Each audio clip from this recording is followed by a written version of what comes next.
Noël, c'est vraiment une fête extraordinaire. Non seulement parce que c'est la visite de Dieu sur la terre dans la personne de son Fils Jésus-Christ, et pour le croire, il faut avoir la foi. Sans quoi, eh bien, l'histoire de Noël n'a pas de sens. En tout cas, celle qui est décrite dans les évangiles. Par contre, ce qu'il y a, c'est que il y a beaucoup de traditions, beaucoup, je dirais, de coutumes qui sont liées avec Noël. Et il y en a une, il y en a plusieurs d'ailleurs, puisque il fait concurrence avec le Père Noël, il fait concurrence avec Santa Claus ou Saint-Nicolas, ou encore bien d'autres. Il y a beaucoup de pratiques qui ont émergé à ce moment de Noël. Pourquoi ? Parce que on est pratiquement sûr que Jésus n'est pas né le 25 décembre, mais qu'il est né certainement en mars ou avril. Mais cette fête qui se fête en décembre, eh bien, est aussi en concurrence avec des fêtes païennes. Et des fêtes païennes, avec même les Saturnales, etc. Et tout cela, ça occultait, ça était une occasion de confusion sur la fête de Noël. Il y a même des traditions que le jour de Noël, eh bien, les morts sortent de leur tombe et puis visitent les vivants, etc. Il y a quantité d'histoires au sujet de Noël, mais nous allons nous intéresser à l'histoire de Noël telle qu'elle est décrite dans la Bible. Et pour terminer sur ce sujet, par exemple, le fameux minuit chrétien que nous connaissons bien, en fait, c'était un curé qui avait commandé à un radical, c'est-à-dire un socialiste radical, rappelons-le comme ça, Placide Cappeau, de composer un chant parce qu'il était poète. Et puis, voilà que le 24 décembre 1847, il compose ce chant, et le fameux Placide, il n'était pas du tout croyant, il n'était pas du tout chrétien, mais son chant est admirable.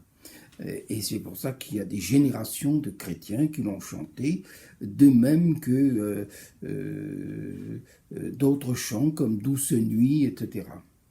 Alors, je vais laisser de côté tout cela et m'en tenir un peu ou pas un peu, mais essentiellement à ce que dit la Bible.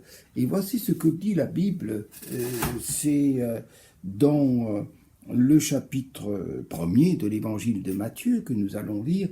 Et alors on s'aperçoit qu'il y a 4 évangiles et que dans les 4 évangiles, on parle de Noël, de la naissance de Jésus, de façon très différente ou disons complémentaire. Dans Marc, il n'en est pas question. Dans Jean, eh bien, c'est tout à fait autre chose. Alors il y a Matthieu, c'est un évangile qui est écrit pour les Juifs. Alors, c'est normal qu'il commence par ce qui est caractéristique, c'est-à-dire par les généalogies. Il faut absolument affirmer que Jésus est celui qui est le Messie attendu. Et bien sûr, on va prendre cette généalogie qui part d'Abraham et qui va arriver jusqu'à Jésus. On appelle cette généalogie la généalogie de Marie. Alors que celle de Luc, parce qu'il y en a une deuxième, dans le chapitre 3, de Luc, c'est celle, je dirais, de Joseph, et qui remonte jusqu'à Adam et Ève. C'est important. Pourquoi ? Parce que, en fait, c'est l'histoire du salut. Parce qu'il y a une promesse qui a été faite.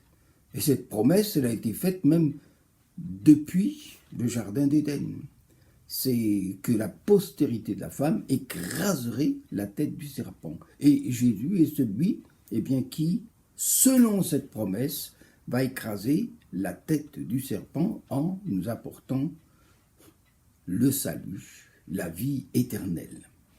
Alors je lis un peu dans l'évangile de Matthieu et au chapitre 1er, verset 1er, généalogie de Jésus-Christ, fils de David, fils d'Abraham.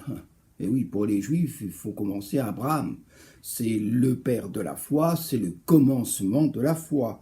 Et puis alors, s'enchaîne, Abraham engendra Isaac, Isaac engendra Jacob, Jacob engendra Judas et ses frères, etc.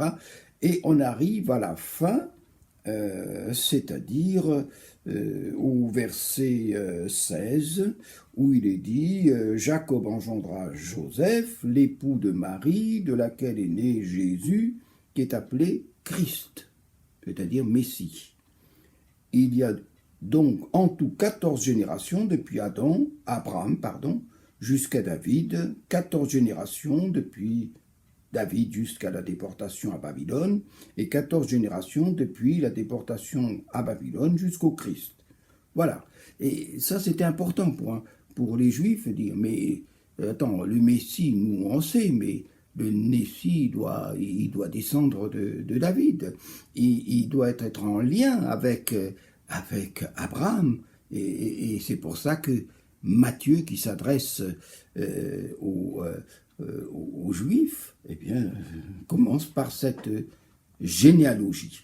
Voilà, alors maintenant, voyons la suite. Verset 18.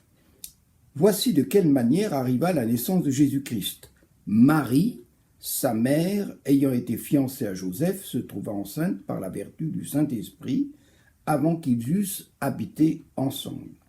Joseph, son époux, qui était un homme de bien, et qui ne voulait pas la diffamer, se proposa de rompre secrètement avec elle. Comme il y pensait, voici, un ange du Seigneur lui apparut en songe, et dit, « Joseph, fils de David, ne crains pas de prendre avec toi Marie, ta femme, car l'enfant qu'elle a conçu vient du Saint-Esprit. Elle enfantera un fils, et tu lui donneras le nom de Jésus. C'est lui qui sauvera son peuple de ses péchés. » Tout cela arriva afin que s'accomplisse ce que le Seigneur avait annoncé par le prophète. Il s'agit bien sûr du prophète Isaïe. « Voici, la Vierge sera enceinte, elle enfantera un fils, et on lui donnera le nom d'Emmanuel, ce qui signifie Dieu avec nous. » Joseph s'étant réveillé, fit ce que l'ange du Seigneur lui avait ordonné, et il prit sa femme avec lui. Et on ajoute, mais il ne la connut point jusqu'à ce qu'elle eût enfanté un fils auquel il donna le nom de Jésus. Il y a beaucoup de choses dans ces quelques versets, mais je veux tout d'abord rappeler que c'est un article de foi.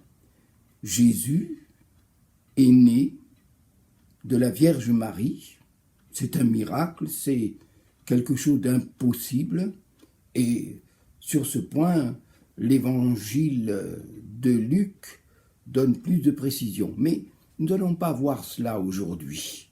Aujourd'hui, c'est surtout sur un point, c'est pourquoi Jésus est venu, pourquoi, quelle était sa mission, quel était son objectif. Et c'est simple, le Messie attendu devait sauver. Et il devait sauver qui? Son peuple. Et quiconque le reconnaissait comme le roi, le Messie, était sauvé. Mais sauvé de quoi? Sauvé du péché. Jésus est venu pour nous sauver du péché. D'ailleurs, c'est tout cela qui était précisé et dit ici. Elle enfantera un fils, verset 21, et tu lui donneras le nom de Jésus, c'est lui qui sauvera son peuple de ses péchés. Jésus est venu,